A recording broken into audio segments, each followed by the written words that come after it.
ইফালে নলবাৰীত ভয়ংকৰ পথ দুৰ্ঘটনাত দুই প্ৰাক্তন আছু নেতাৰ মৃত্যু। নাৰায়ণা ছুপাৰ স্পেচিয়েলিটি হস্পিটেলত চিকিৎসাধীন অৱস্থাত মৃত্যু ব্ৰজেন কাশ্যপৰ। প্ৰাক্তন আছু নেতা ব্ৰজেন কাশ্যপ টিহু মহকুমা দাবী আন্দোলনত গুলীবিদ্ধ হৈছিল।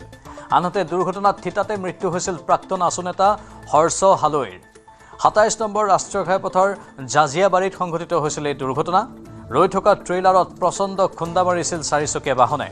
শিৱসাগৰত বান সাহায্য দিবলৈ গৈ উভতি অহাৰ পথত সংঘটিত হয় এই দুৰ্ঘটনা।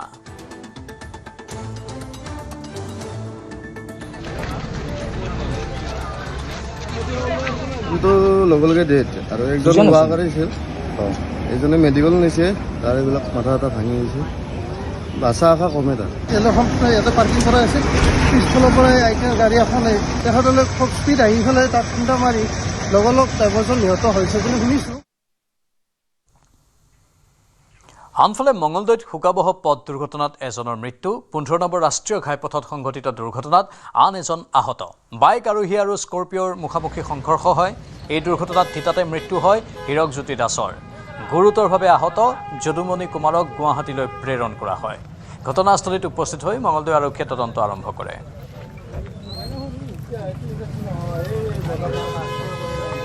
বাইক আৰু স্কৰ্পিঅ'ৰ মাজত খুন্দা দুৰ্ঘটনা হোৱা বুলি গম পোৱা গৈছে আৰু বাকীখিনি আমি পিছত ইনকুৱাৰীত গম পোৱা যাব, কেনেকৈ ঘটনাটো কি হৈছে পিছত আমি গম পোৱা যাব আৰু তদন্ত কৰোঁ। সেই স্পট ডেথ বুলিতো আমি ডিক্লেয়াৰ দিব নোৱাৰোঁ, সেইটো ডক্টৰে ডিক্লেয়াৰ দিব। কিন্তু এতিয়া পেচেণ্টটো আল্টিমেট মেডিকেলত লৈ গৈছে। মেডিকেলত বাইকত কেইজন আছিল সেইটো আমি সঠিক গম পোৱা নাই, দুজন থকা বুলি শুনিছোঁ, কিন্তু এতিয়া কেইজন আছিলে আমি সঠিক গম পোৱা নাই।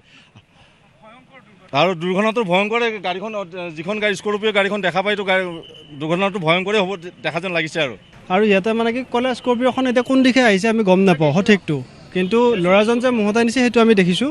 আৰু এজনক নি পেলাই আমাৰ ওচৰতে থৈ দিছিলে সেইটোও দেখা পাইছোঁ, কিন্তু এজন ইয়াত ডেড হোৱা বুলি আমি দেখা পাইছোঁ। আৰু স্কৰ্পিঅ' বাহনখনে মাৰিছে, চাৰিচকীয়া, তীব্ৰ গতিত আছিলে। হয়, আমাৰ অনুমানিক এইটো নিচা কৰি আছিলে সম্ভৱ ল'ৰাজনে, তেনেকুৱা আমাৰ সম্ভৱ হৈছে। আৰু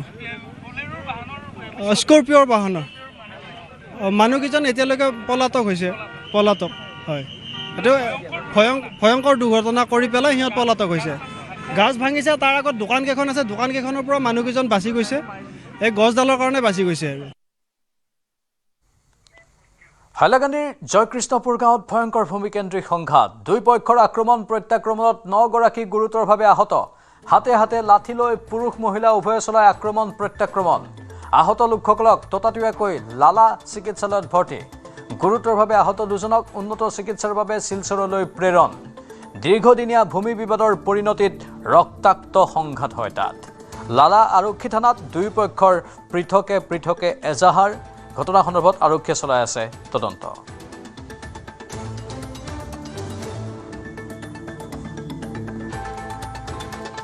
নাম হইল আলী আহমদ লস্কর, জয়কৃষ্ণপুর বাড়ি। এই মাইকটা হয়েছে জয়কৃষ্ণপুর জমিন সংক্রান্ত লইয়া। এই যে আব্দুর রহিম লস্করের ছেলে আব্দুল সালাম, জবরুল ইসলাম, মানে কমরুল ইসলাম, নুর ইসলাম, এরা 5 জন উন্ডেড, 2 জনের ভাও ভাঙ্গিছে, একজনের হাত ভাঙ্গিছে। তারা সব পুত্তর ভাই। দীর্ঘ 3-4 মাস থেকে মানে অপর পার্টির লগে আমি এত ধরে বিচারে শেষ করি, এটা ফরাই সত্যলিয়া লাগছে। তারা মার হক তারা মানে একলা খাইতো একলা পাইতো। এরা আরো কেস আছে কৌটো কেস তোলের। এরা সবসময় মানে দুর্নীতি জমিন জায়গা লিয়া ঝগড়া করে। বর্তমানে তারা ফরাই সত্যর মাঝে মানে বলপূর্বভাবে বুয়ার, আর সবসময় তারা বেটিন আর 10 জন রেডি রাখে, আর বাড়িত মানে অস্ত্র টস্ত্র রাখে। এরার নাম হইল বিলাল, রফিক, মতি মাস্টর আর তোমার আজিজুর, ফটিক। তারা মানে বাইফোর্স জমিনের উপরে জোর বুক দখল করিয়া খার।